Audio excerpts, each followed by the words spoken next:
Today we're heading over to Citizen here in New York City in the Empire State Building. We're going to be checking out a lot of their new releases, specifically some of their new GMT releases with integrated bracelets. So come along and let's check out some new Citizen watches.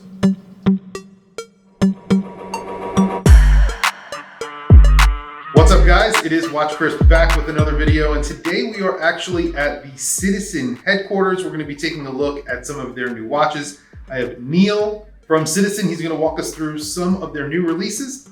Neil, thank you for having me. Thanks for being here. I want to take a look at some of the new releases. You have the new GMTs here, powered by a Miyota 9000 series. A common misconception, it's actually the Citizen 9000 series, the 9054.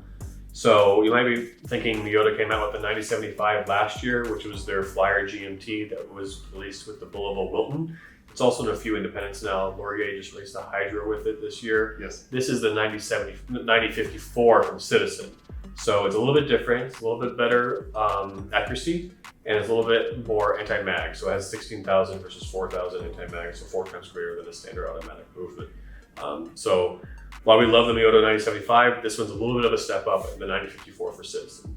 Wow, I did not know that there was an actual difference between the movements. Actually, I've made videos where I've said that this has a 9075, so I was wrong. I apologize. That's pretty awesome though. I did not know that. It's very cool, and it's something more like, you know, obviously Miyota falls under Citizen in some cases, but Citizen makes their own movements for Citizen brand watches. Excellent, awesome. So these are the three colorways. You have a Batman, a Pepsi, and then there is the limited edition gold model, which I think is pretty cool because I've never seen this before outside of this watch. It's two-tone yellow and rose. So while it's a yellow gold case and majority of the bracelet, the center links are actually in rose gold, which you can kind of see in the reflection of light here. Has a little bit of a root beer-esque quality to it, or I'm calling it cream soda because of the white. So brown and white in terms of the day and night bezel, and this gold almost, we call it inspired by the fall in Japan. Some people call it like foily. I just think it's really pretty. Yeah, very, very interesting dial on there. Beautiful texture. Really excited when these came out. I saw the press release. I really want to get hands-on with one, and I'm very happy to see these today.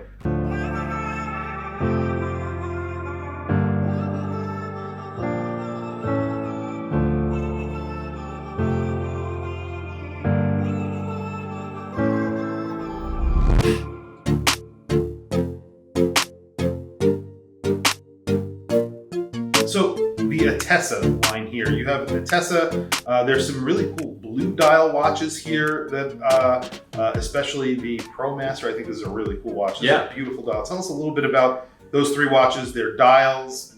For sure. So I'll start with just Atessa in general. So Atessa is our highest evolution of titanium with Citizen. It's all super titanium quality. It's all at least 10 bar in water resistance.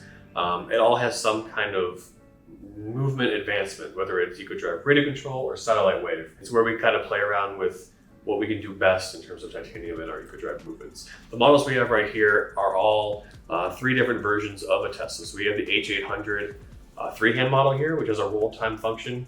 I love this watch because it's clean, simple, but it also has an amazing complication where if you pull the crown out one stop, you can adjust the second hand to any city on the scale here, and it'll adjust the time to that city. Oh, wow. So one on a GMT with a fourth hand, still a great travel watch. The second level up here is the H880. So it's just kind of like our mid-tier end. Really cool, really classic dial design with the two sub-eyes. Chronograph function looking, but it has the same roll time function as well as some other categories, radio controlled as well. And then the highest evolution of Atessa is the F950. This is satellite wave technology. So sometimes you see a watch and you take it out of a drawer and the hand starts spinning all crazy. That's what this will do to kind of get back in sync with the satellites that it syncs up to. Again, really cool technology here, all titanium. Most of it's DLC coated, which is great, super strong. Going to the dials you mentioned, so this past summer we released 5 watches in the Unite with Blue collection. It's our first collaboration with Fujifilm using a structural ink dial. It's really able to create these really cool blues and greens on the dial that kind of relate back to the ocean. One thing that's really cool about the partnership is that Fujifilm was able to provide these dials to us, and I was in Japan in May, and the dials are pretty remarkable. If you hold them up outside of the watch, they're transparent. They're 100% clear. And they only become this color when you can put them on a black background, which is pretty amazing. Awesome. Yeah. Awesome. Yeah. The first one I saw was the Promaster dive. I think I saw it on the website, and I was just like, wow, this is cool. And finally, you guys are putting some colorful dials on the Promaster Dive Automatic, which I'm really happy to see. And also, obviously, the Promaster Dive Eco Drive. So this is an Eco Drive. It is, and we've come a long way with the Eco Drive technology. Obviously, light has to penetrate somehow, and it's usually through the dial. So up until recently, we've had a little bit of a hard time getting these really kind of punchy dials, and we finally been able to adapt to this really strong colorway now that I'm really excited about, and it's given us a lot of more freedom. You can see in the Orca here as well that we're using photorealistic dials now too, with the photorealistic wave pattern. Right. So our dials are getting better and better, and I'm just so excited to see what the future could be. Awesome. Yeah, definitely. And then of course we have, these are Promaster Dive Eco Drives, right? Correct. And these are on I don't think I've ever seen them on a bracelet before. These have not been on a bracelet before. Okay. So when I think of Citizen, even before I started here, I kind of always think of that classic 44mm BN series dive watch. It's usually like a black dial, black bezel with that bright orange minute hand, and it's always been a bestseller. We have a blue one, we have a Pepsi dial one, we have a green one, there's a red one. It's like the colors of the rainbow kind of thing. Right. But what we've never had is a bracelet. You might be able to find bracelets as a third party, and people seem to love those, and we want to be late to that game. So we've finally introduced a bracelet on the model, and it's actually a pretty amazing bracelet for the price point. At $450, you get a very solid bracelet, and you get a bracelet with a milled clasp and a dive extension that works as a micro adjust. Awesome. Similar to what you're wearing today Right. in the Fujitsuko Challenge Diver. Right. It's almost exactly the same, except in stainless steel. Exactly. Right. Yes. So stainless steel. These colorways are actually really cool. I like the all grayed out with the gray bezel, gray dial. And then blue is so hot right now. We have this really cool steel bezel, which I think we really executed well here with this kind of like sky blue. Yeah, which that came out great. is really nice. That is a beautiful blue, and really, really awesome. So are you guys going to be putting this bracelet on the automatics as well? So the automatics still have the bracelet they have right now currently with a double push clasp on the on the Fugu. There's always the possibility of adjusting, but right now this is kind of where these will live, and those will live there. Okay, all right, cool. And then we have, well, basically the watch that I have on with a DLC coating. So this is something that I noticed, I think through the photos, through the press release, but there's a fume dial on this. It's a black to It's a gray. tiny little fume dial. Yeah, Yeah. it's a black to gray. I think it's really pretty. I have one right now on a nylon strap, but the all black bracelet I think works really well here. It's a color that kind of snuck up on me while developing it. I think having a DLC black dial, black colorway was cool, but as I've seen it more and more, I've really grown to love it. There was a dive trip that we did with a few editors out there, and a lot of them picked that to wear, and it just looked great out there in the wild. Nice. Yeah, that's a really cool watch. I really love this watch. So It's obviously, another iteration of it is definitely welcome. Watch that I'm really interested in is this, the 37mm Promaster Dive. This is another Eco Drive Correct.